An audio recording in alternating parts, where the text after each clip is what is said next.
Primeiramente, gostaria de dizer a todos que eu estou muito honrada de estar aqui como madrinha do Scandi Ultra. Hoje, o Grupo DOC e seu parceiro STX estão lançando mais um navio, utilizando a melhor tecnologia disponível em um esforço conjunto entre o Brasil e a Noruega. O Grupo DOC e o estaleiro STX são exemplos notórios do orgulho da indústria naval norueguesa, que remonta aos tempos dos vikings.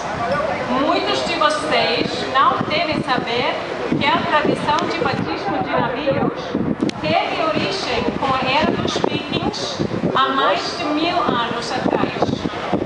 Segundo eles, uma cerimônia como esta era considerada crucial para garantir a boa sorte das embarcações antes de serem lançadas ao mar. Portanto, aqui estamos juntos hoje, mantendo as antigas tradições para garantir a boa sorte do Scandi Ultra.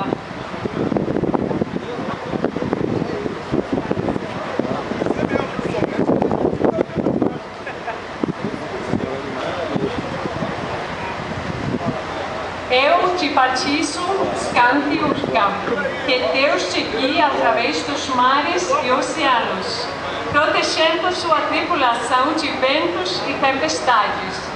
Que todas as suas missões sejam sempre cumpridas, suas rotas sejam sempre alcançadas e que seja abençoado em toda a sua jornada.